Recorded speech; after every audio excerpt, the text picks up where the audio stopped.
2024 লোকসভা ভোটে সারা দেশ কোন প্রশ্নের জবাব চাইবে? উত্তর একটি বাক্যে, নরেন্দ্র মোদী ফিরবেন নাকি আর ফিরবেন না। বাংলার 42টি আসনেও সেই প্রশ্নেই ভোট হবে। কিন্তু ডিসেম্বরের শেষে বঙ্গ রাজনীতির অন্যতম কৌতূহলের বিষয় হলো একটাই, আবার কি কংগ্রেস তৃণমূল নির্বাচনী জোট বা আসন সমঝোতা করবে? মমতা বন্দ্যোপাধ্যায় জানিয়ে দিয়েছেন তার দরজা খোলা, তবে কংগ্রেসকে তৃণমূল নেত্রী পাশাপাশি স্মরণ করিয়ে দিতে চেয়েছেন বাংলায় কংগ্রেসের মাত্র 2টি আসন জেতা রয়েছে, বহরমপুর এবং মালদহ দক্ষিণ। ফলে জোটের আসন নিয়ে দরদস্তুরে যেন কংগ্রেস তাদের মুরদ মাথায় রাখে।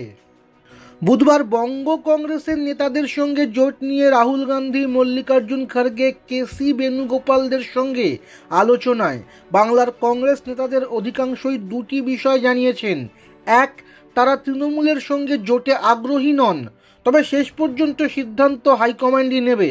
এবং 2, তৃণমূলের সঙ্গে জোটের পথে এগোলেও যেন 7টির কম আসনে রাজি না হয় দল।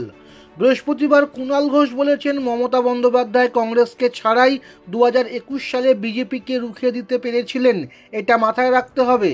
কংগ্রেসের 7টি আসনের দাবি প্রসঙ্গে কুণাল বলেন, ছোটরা বড়দের কাছে অনেক সময় অনেক আবদার করে, কিন্তু ছোটদের মাথায় রাখতে হবে যাতে সেই আবদারটা বাস্তবসম্মত হয়।